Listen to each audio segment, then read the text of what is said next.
দেখা সাক্ষাৎ হয়েছে এবং উনি অনেক সময় হয়তো মনেও রাখছে আমার, এটা মনে হয় আর আল্লাহ মাফ করুক উনারে, এই কামনা করি। কারণ বঙ্গবন্ধুর কন্যা হিসেবে আমি এক সময় যুবলীগ করতাম, জি। কিন্তু হাসিনা লীগে আমি আর যাইনি। আমার সব আচ্ছা। দিন বলছেন, দুঃখ প্রকাশ করছেন যে আমার একটা ভুল হয়েছিল উনাকে সভাপতি করা। উনিও হ্যাঁ। হাড়ে হাড়ে টের পাইছেন। আজকে হঠাৎ করে কাদের সিদ্দিকীর সেই উদ্বোধনের দিনের একটা ছবি মেমোরিতে ফেসবুকে দিচ্ছে। ডক্টর কামাল হোসেন ইঞ্জিনিয়ারিং ইনস্টিটিউটে কাদের সিদ্দিকীর দলের উদ্বোধন করতেছেন, জি, জি। পতাকা তুলতেছেন। ঠিক এই মুহূর্তে অজয়কর আপনার রমনা ময়দান থেকে অসংখ্য গুলি ছুটতে থাকে। আমরা স্টেজের উপরে, স্যার তো এমন অবস্থা, ওই দিন যে আল্লাহ বাঁচাইছে আর কি দুইজনে, তো জি, আমি জি। কোন রকম স্যারকে ধরিয়া নামাইলাম।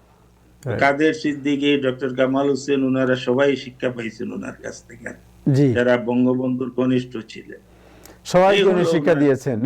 আরেকটা জিনিস আমি বলি আপনাকে, জি, আমি শেষ কেন করতে হবে। গেলাম জি। না ওই হাসিনা লীগে। ফজলুর রহমান আমার খুব ঘনিষ্ঠ বন্ধু, আপনিও জানেন। ছাত্রলীগের উনি আসলে প্রেসিডেন্ট। আমার সাথে সবসময় আমার নিয়ে একসাথে ঘুরি টুরি। উনি আমাকে একদিন বললেন, কালকে আপনাদের অনুষ্ঠানে ওই ট্রাম্পের কথা আপনারা আলাপ করতেছেন। তখন আমি চিন্তা করলাম একটু ঢুকি, কিন্তু দেখলাম সময় স্বল্পতা, আসল কথাটা বলা হয় না। আমি যে কথাটা বলার জন্য ঢুকছিলাম সেটা শেখ হাসিনা সম্পর্কেই বলি। তো ফজলু ভাই আমাকে একটা কথা বলতো যে, আক্তার ভাই আপনি শেখ হাসিনারে চিনেন? আমি বললাম, না ভাই আমি তো চিনি না। বলে, আমি ওনাকে ভালো করে চিনি। উনি তিনটা খারাপ লোককে একসাথে দাঁড় করাবেন, করবে এই তিনটার মধ্যে সবচেয়ে খারাপ যেটা, এটাকে উনি চয়েস।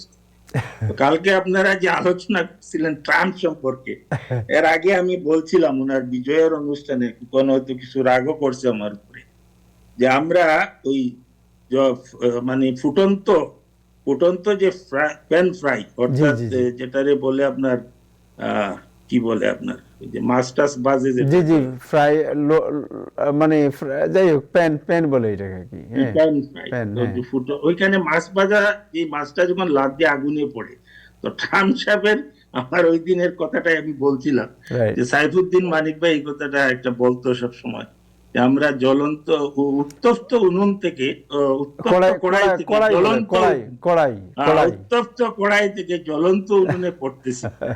তো শেখ হাসিনা ওই রকম বাছাই করে করে নিত, সে সবচেয়ে খারাপ যে তিনজন লোকের মধ্যে যে সবচেয়ে খারাপ তাকে বেছে নিত, এবং ওনার রাজত্বকালে এই ধারাটা অব্যাহত রাখছিল।